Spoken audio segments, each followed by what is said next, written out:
हरे कृष्णा। राधे राधे। आप सभी को मेरा हार्दिक अभिनंदन। कार्तिक का महीना भगवान विष्णु का महीना है। इस महीने में उनकी पूजा करने का विशेष महत्व है और ऐसे में यदि एकादशी आ जाए तब तो कहना ही क्या।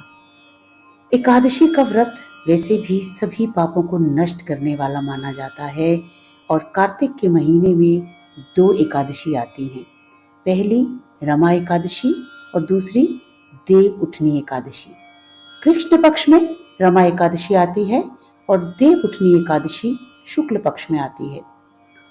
यह एकादशी दिवाली के ठीक पहले पड़ती है। हिंदू पंचांग के अनुसार इस बार रमा एकादशी का व्रत 9 नवंबर 2023 गुरुवार को रखा जाएगा।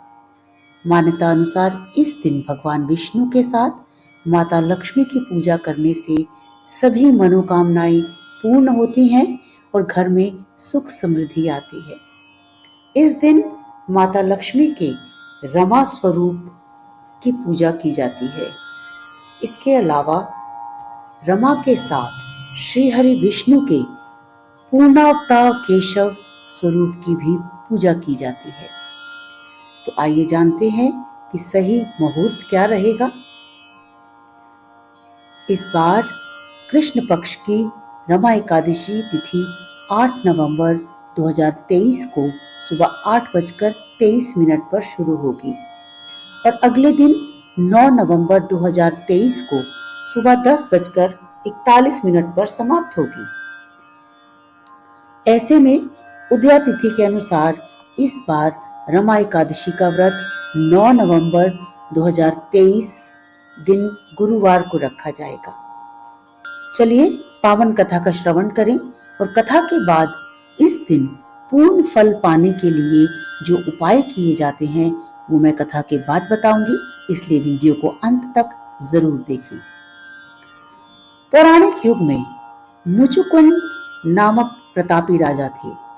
इनकी एक सुंदर कन्या थी जिसका नाम चंद्रभागा था। इनका विवाह राजा चंद्रसेन के बेटे शोभन के साथ किया गया। शोभन शारीरिक रूप से अत्यंत दुर्बल था तथा भूख को बर्दाश्त नहीं कर सकता था। एक बार दोनों मुचुकुंद राजा के राज्य में गए। उसी दौरान रमा एकादशी व्रत की तिथि थी।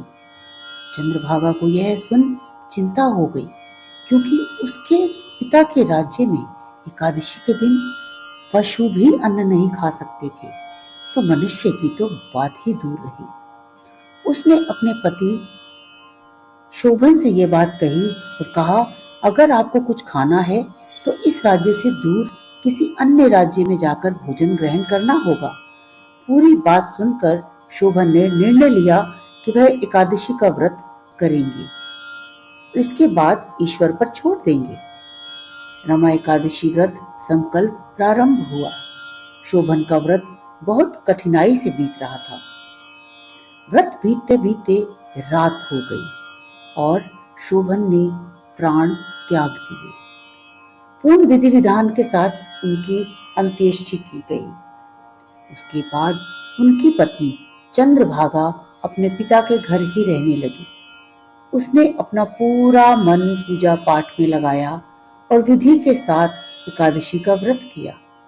दूसरी तरफ शोभन को एकादशी व्रत का पुण्य मिला और वो मरने के बाद एक बहुत भव्य देवपुर का राजा बनता है जिसमें असीमित धन और ऐश्वर्य है।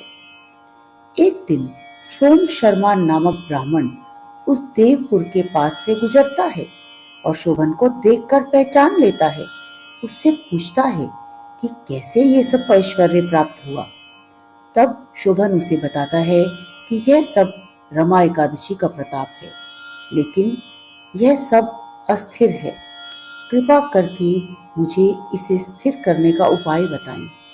इसके पश्चात सोम शर्मा उससे विदा लेकर शोभन की पत्नी से मिलने जाते हैं और शोभन के देवपुर का सत्य बताते हैं।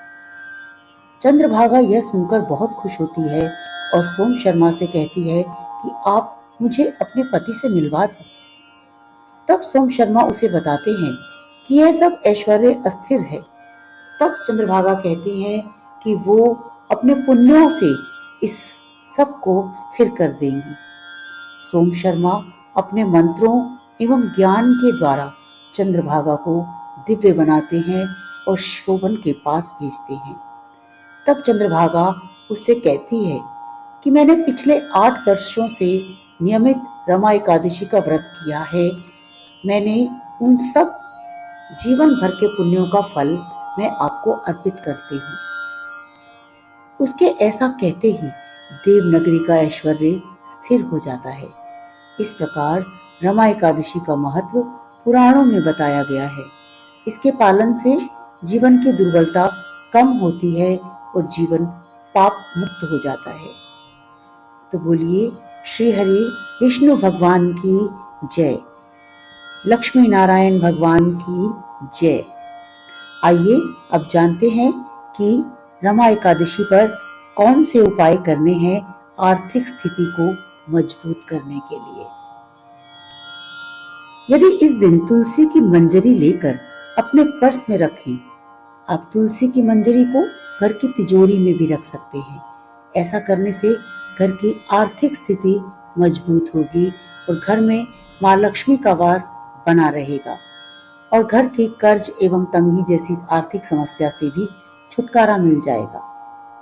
रमा एकादशी के दिन तुलसी की पत्तियां लेकर लाल कपड़े में बांधने और उसे अपने बेडरूम की अलमारी में रखें।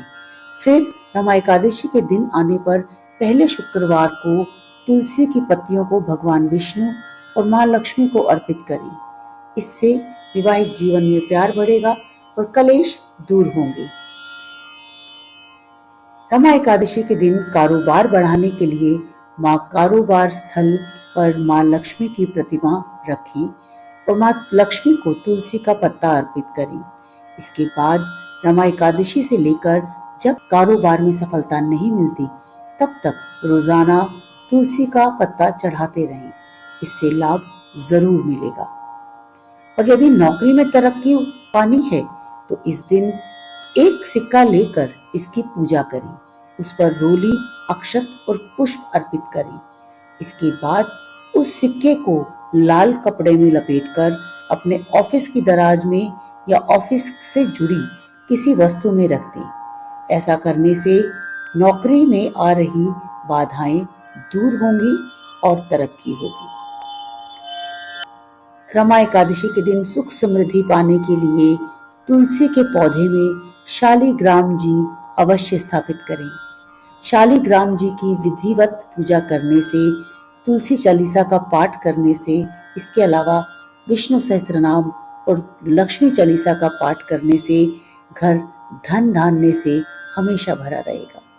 माँ लक्ष्मी और श्री हरि भगवान विष्णु की असीम कृपा आप सभी पर सदैव बनी रहे।